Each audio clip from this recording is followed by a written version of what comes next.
All right, guys, what's up? Welcome to episode number 46 of Lefevre Lifts. Today we're going to be working some squats, which I haven't done in quite a while, so I'm excited to see where we're going to be at with strength. Now, today's ultimate goal with the workout, the squat workout, is we're going to do a conditioning piece where it's one heavy, 10 reps for hypertrophy, one heavy, 20 reps for hypertrophy, one heavy, 30 reps for hypertrophy. And the weight will shift up and down from that direction. So yeah, we're gonna knock those squats out. Of course, we're gonna warm up to get there. And then we're gonna do a little bit of putting and chipping practice on the putting green that I have here. So yeah, let's get some squats done, work some legs. Here we go.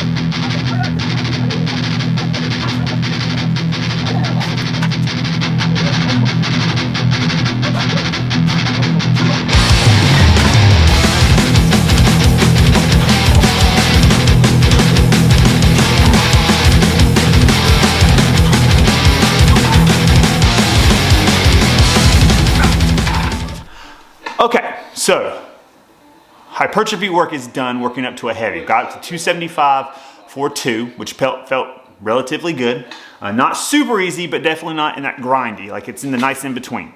A medium feel. So we're gonna jump up to 315 and do that for our first. For everything's gonna be from 275 for 315 for our one single heavy sets. Then we're gonna go 185, 155 for 10.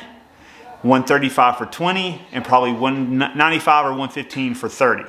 We're just gonna play in those ranges and see what we're gonna work with, and then my overall weight accumulated from all the sets, I think it's like 63 reps, from all the sets is my total score towards the workout on the leaderboard for the Train Heroic app.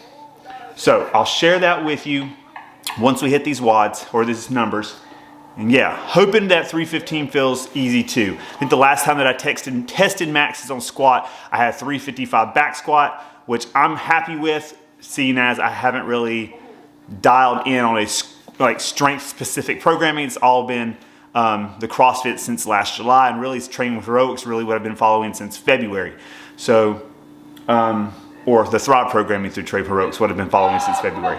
But I feel really good with the progress and being able to maintain that even at a 180 pound body weight, which is still my heaviest numbers I've ever lifted with squats were when I was like 200, 205, 210 in that area. So really happy with progression. So we're gonna hit these numbers, hope for the best, and then keep going with our workout.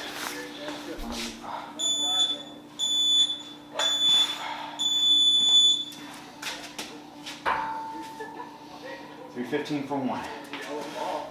Everybody knows who that is.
All right, guys, what's up? We are done with the workout in the house now. The cats are now playing as my hazard on the putting green. They're in the way, but it's fine. We make it work. So we're going to work on some short game stuff. Putting is one of the biggest problems I have when I do play. And I've realized the last month and a half from playing golf or starting to play golf is that my short game and short game in general is the biggest part of golf playing, or the game of golf. It's fun to go out on the course and out in the driving range and just destroy balls with your driver and your 3-wood, but if you don't have a solid short game, you're not going to bring your score down.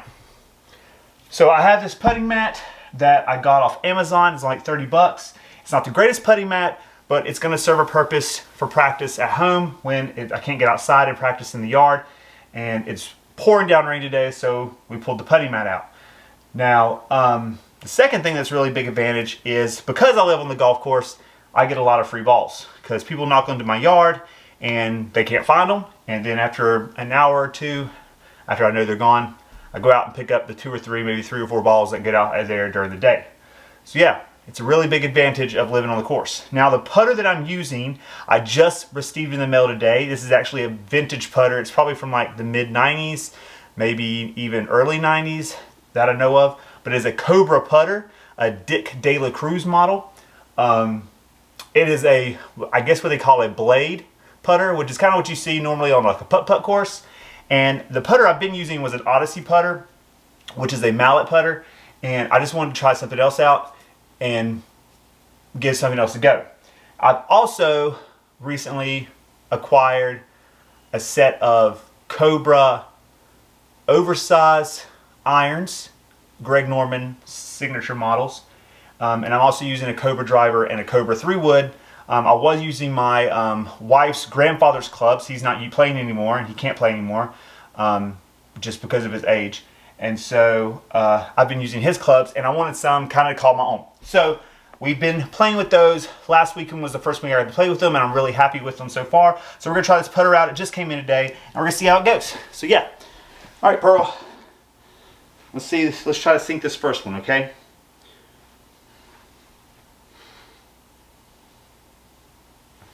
Get more over top of the ball. See what happens here. Oh, close. Not bad. One big problem that I have when I putt is I always either overshoot or I undershoot. So I haven't quite understood or quite got a grasp of my power when I swing. So this is one reason it's good to come in. And see, that one overshot. And I wasn't quite on target either. So what we're going to try to do is cut around the cat off the course. This is why we do this. The more we do it, the better we get.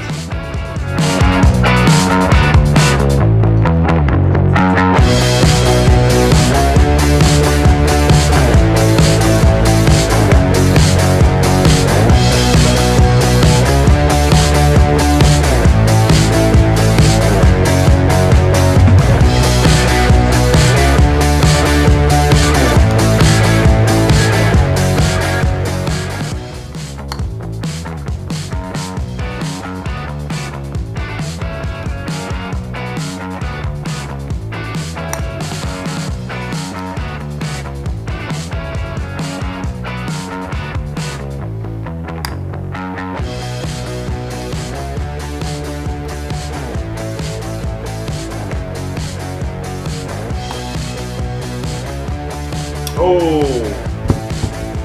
booyah.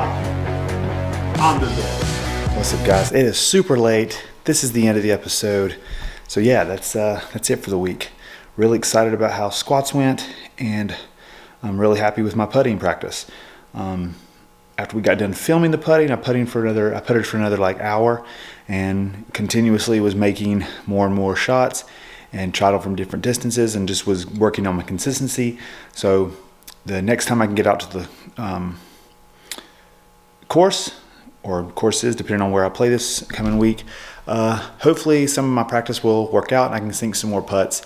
And at this point, just trying to make it at the green and as few shots as possible. So I've been listening to a book lately by a guy named Shane Jones about how to break 80. And right now I'm just worried about trying to break 100, but I'm using a lot of the philosophies and things that he's talking about to try to improve my game overall with things that I'm doing right now. So like I said earlier in the video when we were talking about putting, about 70% of your game should be your short game. So chipping, your pitching, your putts. Just getting out of sand traps if you're in a bunker or something like that. So trying to remember those key things when I get onto the course and utilize those little bits of practice and technique and just thought process for mental side of golf, which is very much something else that I need to work on. But all little things that I'm working on to try to improve my game overall. As for the workout, really excited about how squats went.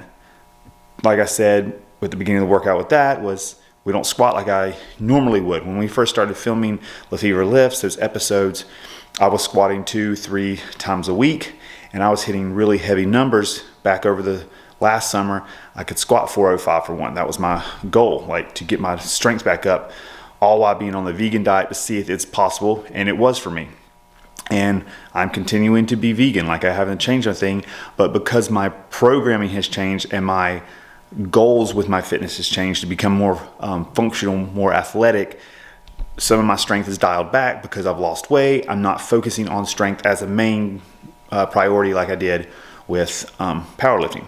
So it's all about that technique. You got to leave your ego at the door. I think I've said that before, and based on what your goals are, that's where your fitness is going to be. So really happy with how things went, really excited about how things are going, just overall with everything, and I hope you guys enjoyed this episode. If you did, make sure you subscribe, make sure you like, make sure you comment, share all the thoughts that you have with me below in those comments, and share this. Share it out there, let other people see it, and let's grow this a little bit more than I have so far. We're getting closer and closer every day to that year mark, and I'm really excited about dialing it in and knowing that I've made it a year, almost doing this, that this next year things will be even bigger and better because I'll have that knowledge from this past year. So hopefully you guys stick with me, you continue to follow me, and I want to see if you comment, share things that you're doing with me, doing yourself in your own journeys in fitness. But yeah, I just want to hear from you. But until that time comes, until I hear from you, and until next week, I hope you stay strong, hope you stay healthy. We're out.